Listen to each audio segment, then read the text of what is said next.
welcome to today's webinar. The topic today is analysis of air-supported structures. My name is Andreas Hörold. I'm responsible for marketing and public relations in the company Dlubal Software. For instance, the German and English webinars, technical content of the website, and so on. I will be the moderator today and I will answer your questions during the webinar. My colleague Clemens Gutmann will be the presenter today. He's the deputy head of product engineering in our company, and the main responsible person for the development of the add-on form finding and the program R-Wind. You can ask questions when you press the button with the question mark, then enter your question in that field, press send, and I will receive your question and I will answer you. The other way is to watch the entire webinar and then email your questions to info@dlubal.com. Okay, that's for the moment all from my side. I hand over to Clemens. Clemens, you can start. Thank you, Andreas, for the introductory words. I also want to welcome you to today's webinar. Today we want to look at air-supported structures, and we're talking about, or going to talk about, four chapters today. So first, I want to briefly introduce you to the fundamentals of air-supported structures. Second, I want to show you a simple model that we can see on the right here. So a simple inflated tube where we are going to discuss these fundamentals on a model. And then we have a more complex structure, an arc structure, for which I want to use our API and show you the capabilities of the API in conjunction with wipe coding. So how can we use the API without knowing too much about programming itself? And then ultimately a quick summary of the discussed topics. So if you talk about these air-supported structures, these are quite a special area, let's say, in the field of membrane design or membrane structures. So normally we have like standard membrane structures like stadium roofs, and then we have pneumatic cushion structures, so ETFE foils or something like that. So they too use like an air support, internal air cushion, but they, in difference to the air-supported structures I want to discuss today, they're not as completely load-bearing. So if you have an ETFE foil, it's somehow embedded in a grid structure or so. But these air-supported structures, for example, bouncy castles or event structures, these are mostly completely driven by this internal pressure. So why am I talking about this? Recently we got an interesting support inquiry about these type of structures, and we wanted to pass on the things we learned here. And so what's the key principle of these air-supported structures? They're air-supported. So the main stability factor of these type of structures is an internal air overpressure.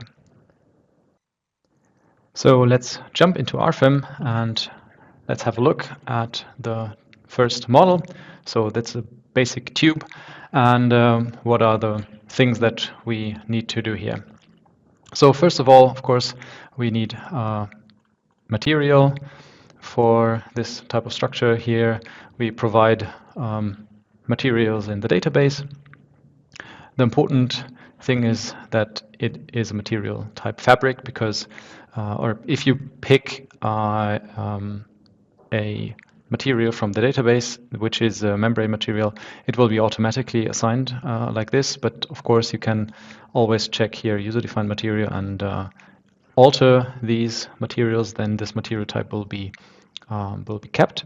But this has some effect on connected objects, let's say, that behave differently. So make sure that the material type is fabric. And then, of course, we need dry air, which is a gas. Next thing is the thickness. If we, and there's the first effect of what I just mentioned, if we assign a material of type fabric or foil to a thickness, the thickness will automatically be set to 1 millimeter. Why is that? And it's also grayed out. You cannot alter it. Why is that? When dealing with membranes, you usually don't consider the thickness. It's roughly around 1 millimeter anyway, but you rather focus on the width of the material. So it's kilonewtons per meter, for example. So the thickness doesn't really count. So there's a, let's say, ideal thickness that we put in here.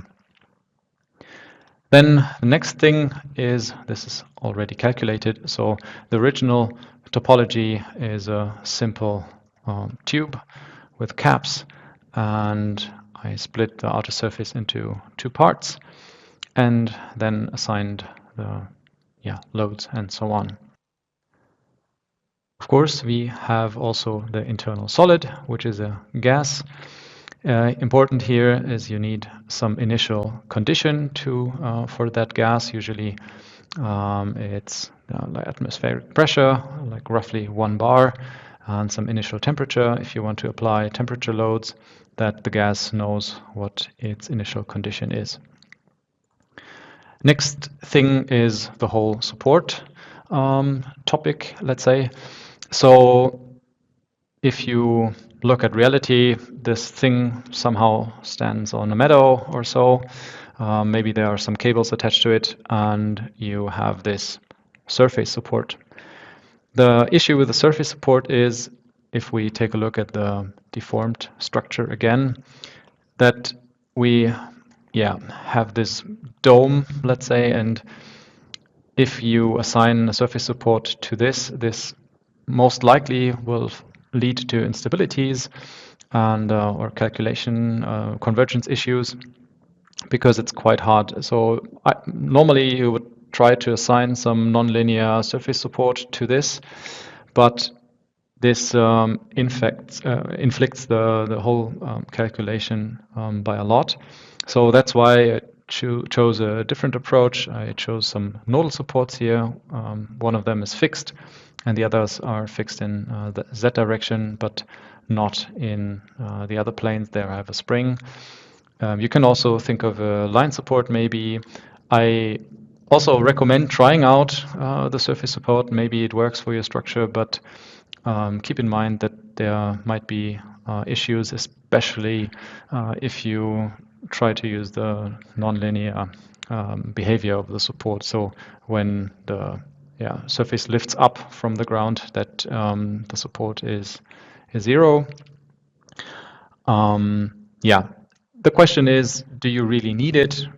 So in my case, I only want to analyze the structure by itself and not really model this physical complex behavior.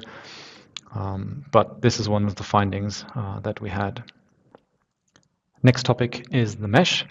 So depending on the size of a structure, you should make sure that you have the correct or appropriate mesh size. So you have this target length for the finite elements will be, which will have an influence on the surface and volume mesh size. But additionally, if I display the mesh, you can see that I applied a line mesh refinement here that to the creases of the tube. Why did I do that? So we found out if the mesh is very coarse and if there are no mesh refinements, this also can lead to calculation issues. Why? Because normally you would manufacture such a tube like this. So you have like the circumference and then the caps, and you put them together like this, and then you inflate them. That means that in reality you will have creases here. Now they're barely visible, but a little bit you can see them here. These, where like the tension fails and there's some compression. And in order to be able to calculate this, it might be necessary, depending on your structure and mesh size, the overall mesh size, that you need some mesh refinements where you have these creases. Then let's have a look at the load cases. Of course, we have a form-finding load case, and then in this case, one additional load case, only a self-weight, that here uses the initial state from the form-finding load case. So this is very important, that all subsequent load cases and also the load combinations, if you have any or create one, any, that they use the initial state. So you have like the form-found state as a basis for further calculations.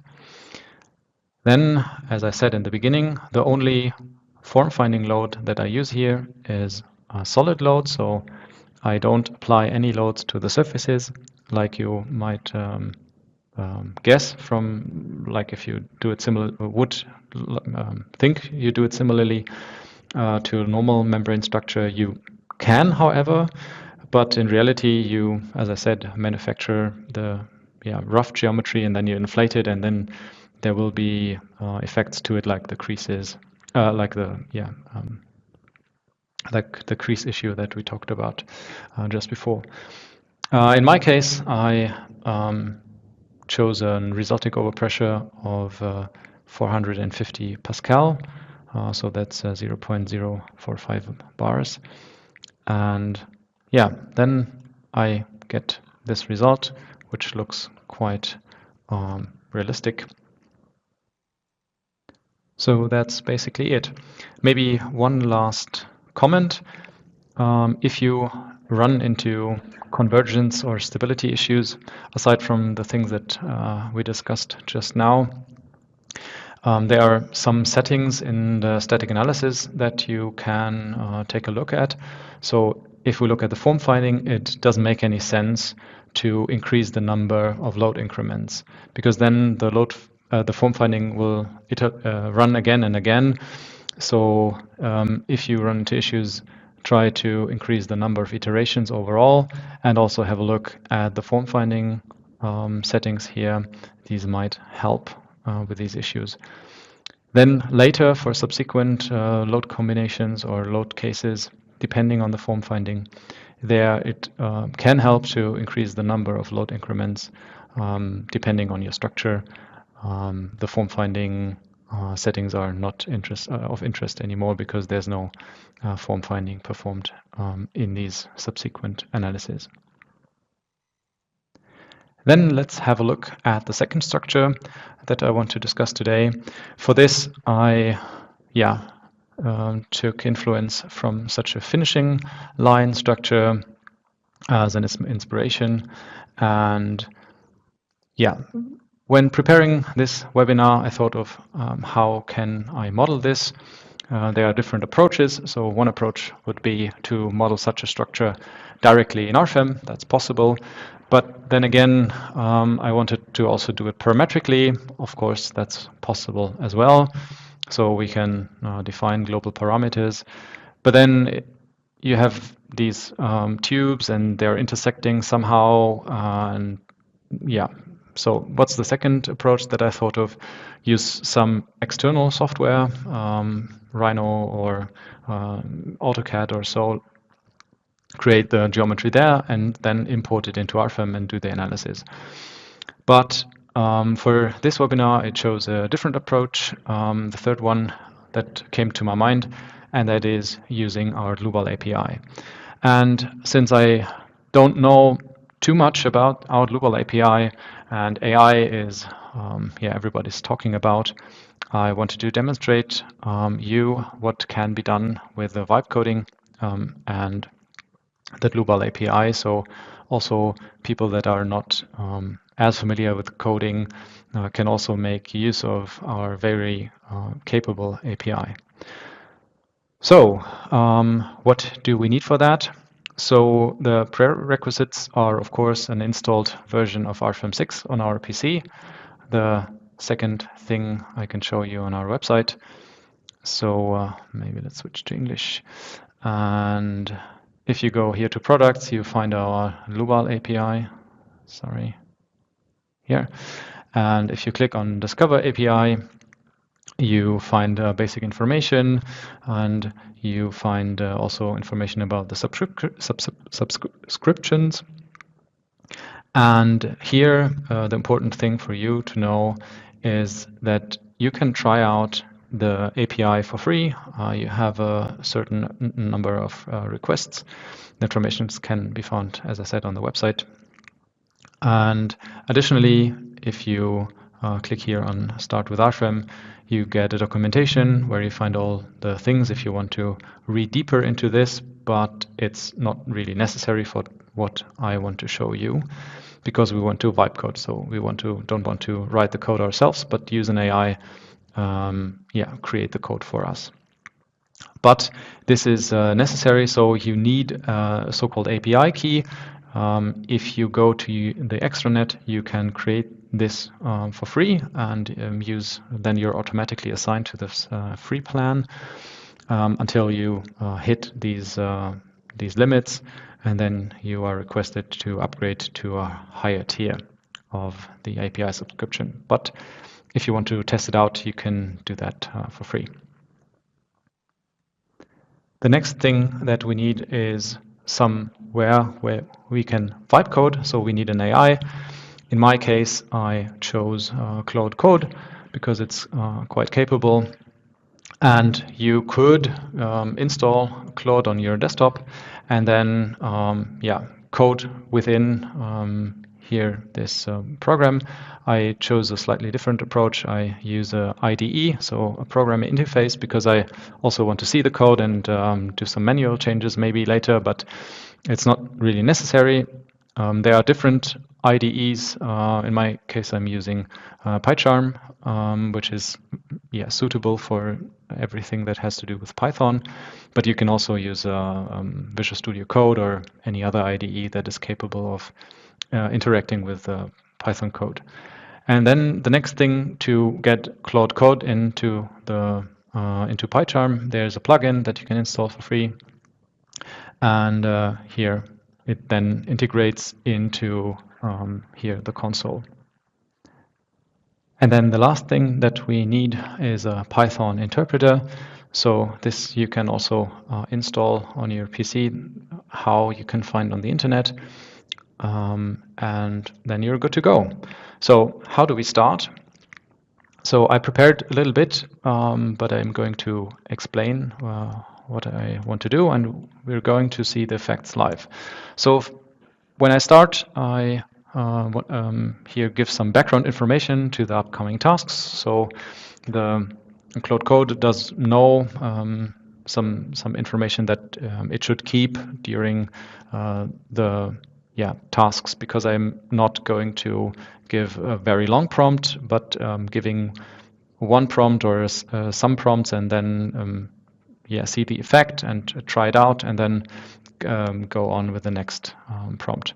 So in my case, I say, okay, create a script in a certain folder that I already created for a air inflated arch structure, and I want to use the Dlubal API and RFM6. And I have a template file that I want to use Claude Code as a starting point, and then I already give the first information. I want to have a 180-degree arc in the XZ plane with a certain diameter, and I want it not as an arc but as a polyline with 7 segments. So this is the first thing.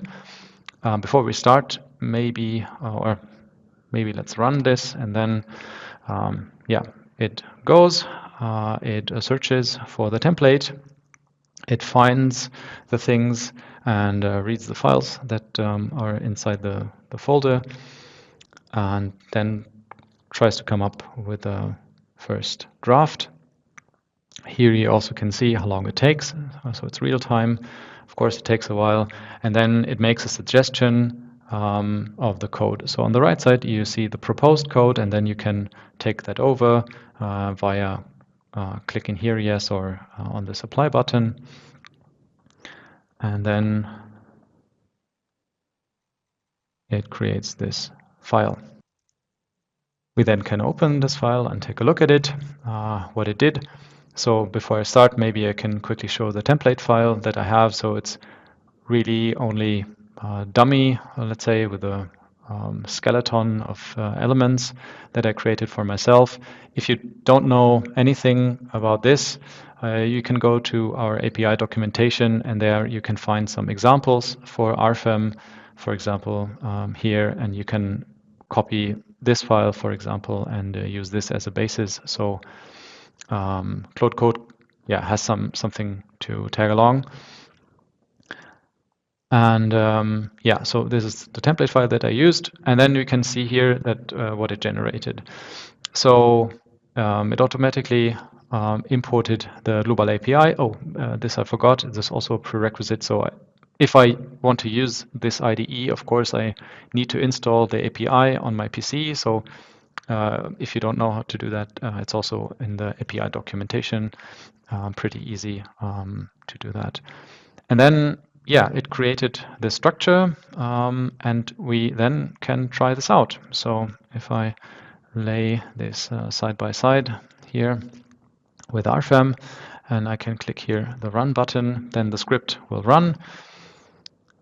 First, it closes all open files, but this is something that is part of the script. So if you don't want to do this, you can remove this line.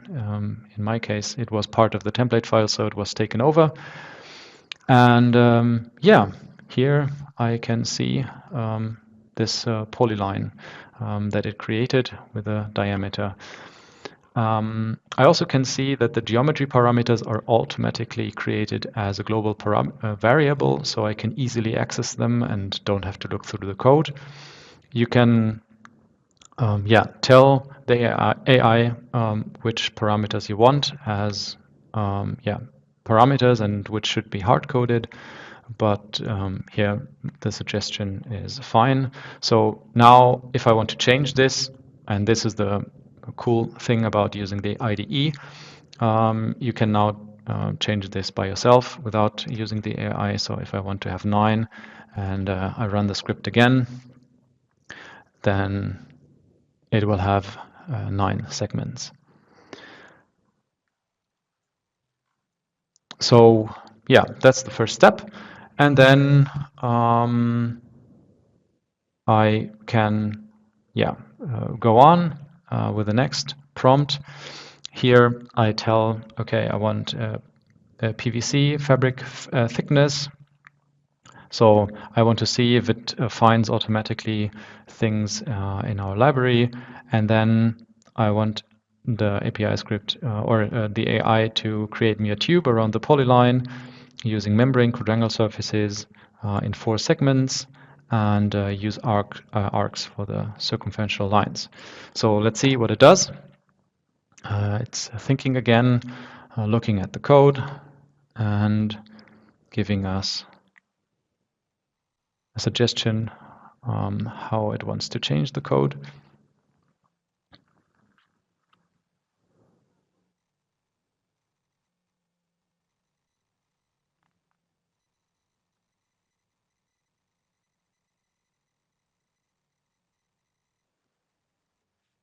So depending on the prompt that you give and the amount of tasks, it can take a while.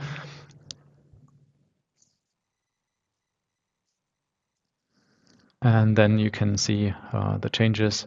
You can also make a setting that these changes are taken over automatically, but I like to see what it does. So it added some tube radius, it added the segments as a variable, and it created some classes for doing these things. And let's see.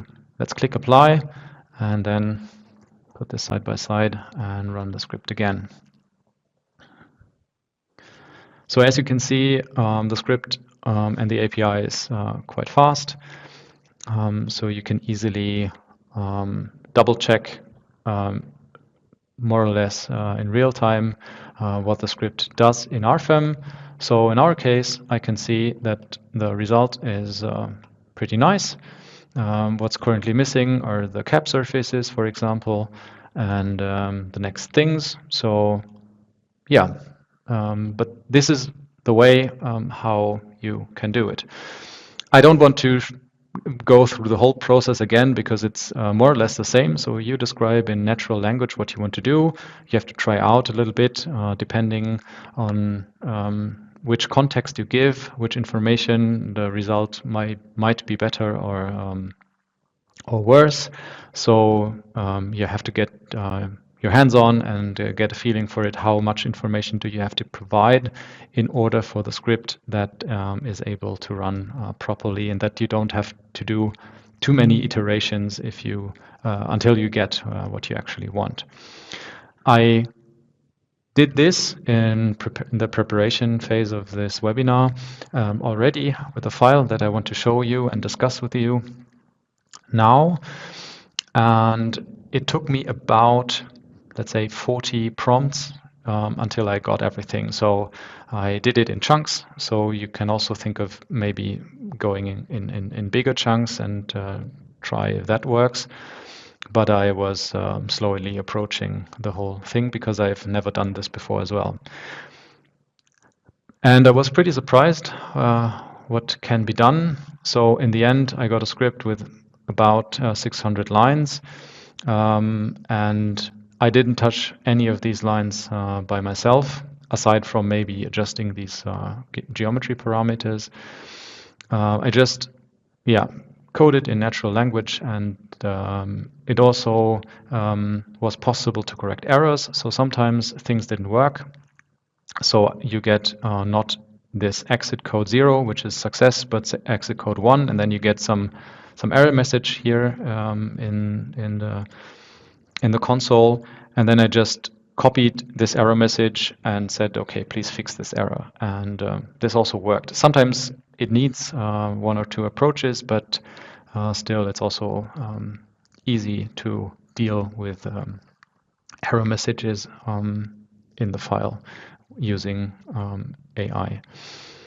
Okay, so maybe let's run the script and see what I did, and then discuss some more things with regard to air-supported structures.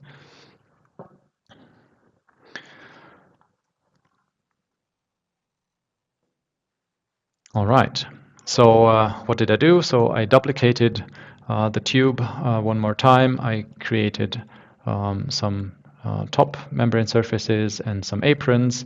I added a member here, cable member. I also added some line supports and nodal supports for the structure. I added the load cases, or let's say the AI added it for me. I just wanted to have them. And yeah, that's basically it. So let's run the script and take a look at the details.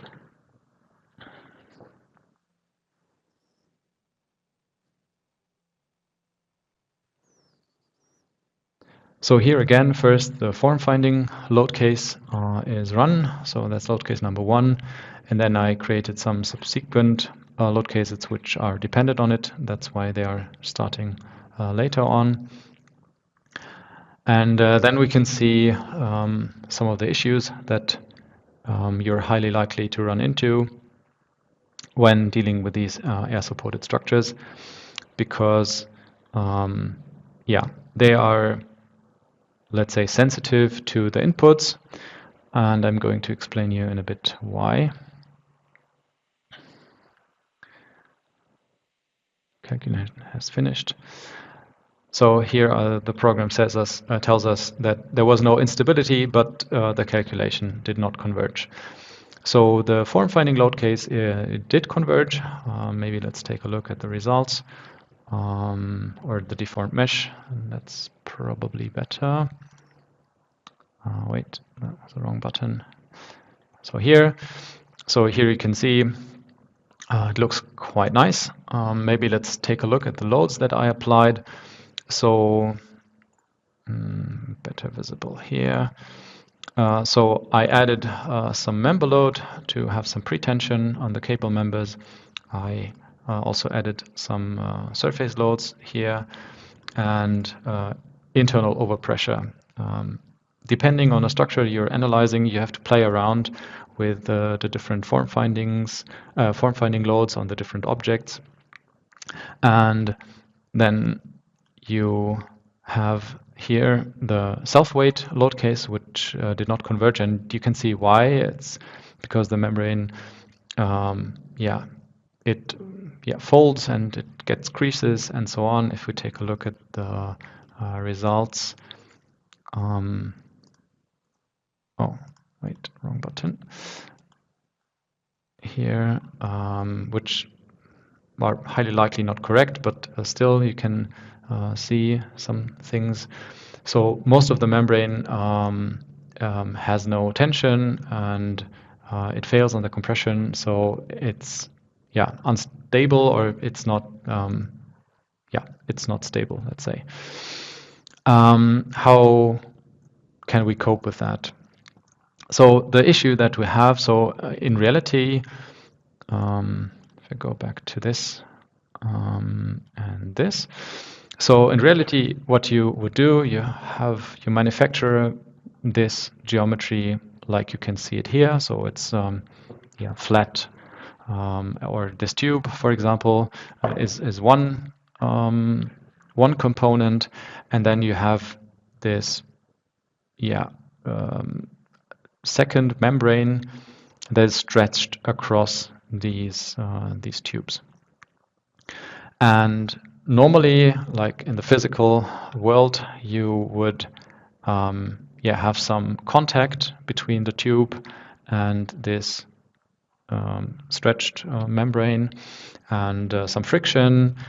And while it is quite easy to understand how it works in reality, it's quite difficult to model this using a finite element software, because contact is highly nonlinear topic, and then also the friction is complicated by itself. Then you have the nonlinearity of the material. So it can be done, but again, the most difficult issue is the high deformations. So you can model, of course, contact with friction in RFEM, but in reality you would stretch this membrane over the tubes, and there would be in circumferential direction high deformation that would require that mesh elements reconnect dynamically, and that's not easy to model. So that's probably the issue. I used here some foam finding in the middle, but I did not stretch this also to the or let's say I didn't couple the two cables on the side using this. So this would be the next iteration to try that out, but the rest seems to work. And again, also finding that we had during or that I had during preparing this webinar is also that these form finding loads that you choose, so the solid loads, the surface loads, and the member loads, they all interact with one another, and depending on the structure that you have to play around with them. You can also try this by using AI. Sorry, wrong button here. So you can say to Claude that it should try different parameters and do some optimization runs and rerun the script and read out the error messages from the calculation and try to find suitable load parameters for this. So yeah, just that you know what you have to look at, what are the crucial things when dealing with these types of structures. Another error that you might run into is the error message reading Jacobi matrix error. What does that mean? It means that the mesh is deformed in a way where the calculation cannot proceed. So you have, for example, for a shell element or a plate element, you have a rectangle or a quadratic plane surface, but in reality you don't have this. It's somehow deformed. It's not ideal rectangular, and the let's say mathematical connection between the ideal element definition and the element in the model is defined by this Jacobi matrix. So if the element is deformed in such a way that it cannot be transformed again, the solver throws this error message. So if you run into this issue, you can take a look at the mesh. At the meshing, if the meshing is good, you can take a look at the form finding. So it is of course possible to add form finding loads to a model that don't make a sense or wouldn't work in physical reality. So you have to approach this your issue by playing around with the different parameters that have an influence on this. Yeah, that's basically everything I wanted to show you today. So as a summary, we can say that we learned something about all the different parameters that have an effect on these types of structures. That it is possible to use vibe coding in order to create these types of structures very easily and do them parametrically. The Python script that leads to this model that we discussed just now will be uploaded to the website, so you can take a look and maybe use it as a starting point for your own experiments. I hope that you learned something, and if there are any open questions, I hope you ask them. If you make your own steps, let's say, and you run into issues, feel free to contact our support. We will help you with any issues that you run into, or take a look at our community. And yeah, I wish you a pleasant day, and see you next time. And with this, I want to give back to Andreas. Thank you, Clemens, for your presentation. At the end of the webinar, I have an additional hint to our online courses. There's the RFM6 course, that's a course for beginners. Then the Eurocode 2 course for the concrete design with RFM6. The Eurocode 3 course for the steel design. The Eurocode 5 course for the timber design. And the Eurocode 8 course for the earthquake design. For more information and prices, just scan the QR codes or click at the links here. You can get such a course for free when you submit your customer project, and after the publishing, you will get one of the courses. The courses are valued at 199 to 399 euros. Just click at the link here or scan the QR code, and you will reach a form on our website where you can upload your files. Then into our free online services, for example, the Dlubal community, you can ask questions there, and they will be answered by other users or our support team. Then there's the GeoZone tool for the determination of snow, wind, and earthquake loads. You can determine cross-section properties. You can download 3D models, for example, as a template for your project. Then there's the 90-day trial version of 6, R-Stop 9, R-Wind3, or R-Section. Just try it. You can get more information on our website, dlubal.com. For example, the recorded webinars. Then, for example, the knowledge base articles. You can ask our AI assistant Mia 24/7, all the day and all the night. Yeah, just try it. Okay, that should be also all from my side. I thank you for your attention. Thanks again to Clemens for the presentation. I wish you all a nice rest of the day. See you. Bye-bye.